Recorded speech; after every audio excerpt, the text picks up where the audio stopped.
തെരുവ് നായകൾക്ക് പ്രത്യേക shelter ഒരുക്കുന്നതിൽ supreme കോടതിയിൽ പരാമർശം. തെരുവ് നായകൾക്ക് അനുകൂല വിധി സുപ്രീം കോടതിയുടെ മറ്റൊരു ബെഞ്ച് പാസാക്കിയിട്ടുണ്ടെന്നാണ് പരാമർശം. വിഷയം പരിശോധിച്ച് നടപടിയെടുക്കാമെന്ന് ചീഫ് ജസ്റ്റിസ് BR ഗവായ് അറിയിച്ചു. ധനസുമോദ് കൂടുതൽ വിവരങ്ങൾ നൽകാൻ. എന്തായാലും തെരുവ് നായകളെ മുഴുവൻ പിടികൂടി ഷെൽട്ടർ ഹോമുകളിലേക്ക് മാറ്റണം എന്ന സുപ്രീം കോടതിയുടെ ഉത്തരവ് വലിയ ചലനങ്ങൾ ഉണ്ടാക്കിയിട്ടുണ്ട്. അതെങ്ങനെ പോസിബിൾ ആകുമെന്ന ചോദ്യം ഡൽഹിയിലെ ഭരണകൂടത്തിന് മുമ്പിലുണ്ട്. അതേസമയം അതിനെതിരെ വലിയ പ്രതിഷേധങ്ങൾ ഉയർന്നു വരുന്നു. അത് പോസിബിളായ കാര്യമല്ല. അത് വലിയ തോതിലുള്ള ഹീനമായ പ്രവർത്തനങ്ങളിലേക്ക് നയിക്കാൻ സാധ്യതയുള്ള സമ്മർദ്ദമായി ആ ഉത്തരവ് മാറും. രാഹുൽ ഗാന്ധിയും പ്രിയങ്ക ഗാന്ധിയും ബോളിവുഡ് താരങ്ങളുമെല്ലാം ഈ നടപടിക്കെതിരെ ഇപ്പോൾ ഈ ഉത്തരവ് സാധ്യമാകുന്ന ഒന്നല്ല എന്ന് ചൂണ്ടിക്കാണിച്ചുകൊണ്ട് രംഗത്ത് വന്നിരിക്കുന്നു. ഇപ്പോൾ കോടതിയിൽ വീണ്ടും മെൻഷൻ ചെയ്യപ്പെട്ടിരിക്കുന്നത് ഇതിന് മുൻപ് തെരുവ് നായകൾക്ക് അനുകൂലമായ ഉത്തരവ് പരമോന്നത നീതിപീഠത്തിൽ നിന്ന് മറ്റൊരു ബെഞ്ചിൽ നിന്ന് വന്നിട്ടുണ്ട് എന്നാണ്. അപ്പോൾ ആ കാര്യത്തിലൊരു പരിശോധന നടത്താം എന്നാണ് ഇപ്പോൾ കോടതി വ്യക്തമാക്കിയിരിക്കുന്നത്. എന്തായാലും തെരുവ് നായ ശല്യം ഡൽഹിയിൽ വലിയ പ്രശ്നമായിരിക്കുന്നു. കഴിഞ്ഞ ദിവസം നമുക്കറിയാം, ഒരു MP രാവിലെ നടക്കാൻ ഇറങ്ങുമ്പോൾ അവരെ തെരുവ് നായ ശല്യം ചെയ്യുന്നത് കണ്ടു. അപ്പോൾ അവിടെയുള്ള ആളുകൾ, പല ആളുകളും വലിയ പ്രയാസം അതിൻ്റെ പേരിൽ അനുഭവിച്ചതിൻ്റെ വാർത്തകൾ ഈ ഘട്ടത്തിൽ പുറത്തു വരുമ്പോഴാണ് സുപ്രീം കോടതി ഈ ഇടപെടൽ നടത്തുന്നത്. അത് വലിയ പ്രതികരണങ്ങൾക്ക് ബോളിവുഡ് താരങ്ങളുടെ ഭാഗത്തു നിന്ന്, രാഹുൽ ഗാന്ധിയിൽ നിന്ന്, പ്രിയങ്ക ഗാന്ധിയിൽ നിന്നൊക്കെ ഉണ്ടായി വരികയും ചെയ്ത ഘട്ടത്തിൽ കൂടിയാണ് ഇങ്ങനെയൊരു ഡെവലപ്മെന്റ് സുപ്രീം കോടതിയിൽ നിന്ന്. സുമോദ്, എന്താണ് കോടതിയിൽ വന്ന പരാമർശം? എന്താണ്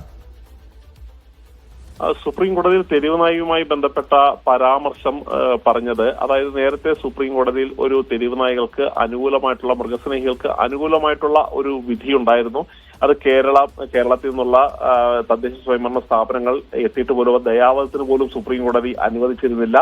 കണ്ണൂർ ജില്ലാ പഞ്ചായത്തും കോഴിക്കോട് മുനിസിപ്പാലിറ്റിയും ഉൾപ്പെടെയുള്ളവയാണ് ദയാവധ അക്രമകാരികളായ തെരുവ് നായ്ക്കളെ കൊലപ്പെടുത്താൻ അനുമതി ചോദിച്ചെത്തിയത്. പക്ഷെ അതിനുപോലും അനുമതി നൽകിയിരുന്നില്ല. മാത്രമല്ല, ബോംബെ ഹൈക്കോടതിയിലും സമാനമായ ഒരു സാഹചര്യം ഉണ്ടായിരുന്നു. ബോംബെ ഹൈക്കോടതി ജഡ്ജി ഒരു നിർണായകമായ ഉത്തരവുണ്ടായിരുന്നു. തെരുവ് നായ്ക്കൾക്ക് ആഹാരം നൽകുന്നവർ അവരുടെ തെരുവ് നായ്ക്കളെ വീട്ടിൽ കൊണ്ടുപോയി ആഹാരം നൽകിയാൽ മതി, ഒരു കാരണവശാലും തെരുവിൽ വെച്ച് ഫുഡ് നൽകരുതെന്ന്. ഈ വിധിയും ജസ്റ്റിസ് JK മഹേശ്വരി റദ്ദ് ചെയ്തിരുന്നു.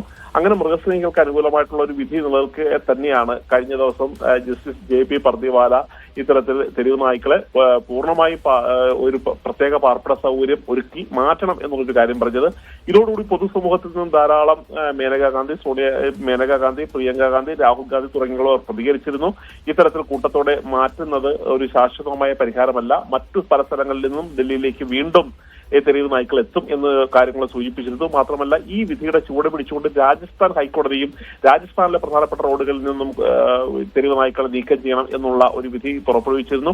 ഈ സാഹചര്യത്തിലാണ് ഈ വിധികളെല്ലാം പരിശോധിക്കണം, ജസ്റ്റിസ് JK മഹേശ്വരിയുടെ വിധി കൂടി പരിഗണിക്കണം എന്നുള്ള ഒരു മെൻഷനായി, പ്രത്യേക പരാമർശമായി സുപ്രീം കോടതിയിലെത്തിയത്. ചീഫ് ജസ്റ്റിസ് BR ഗവായ് ഇക്കാര്യം പിന്നീട് വിശദമായി പരിശോധിക്കാം എന്ന് പറഞ്ഞ് മാറ്റുകയായിരുന്നു.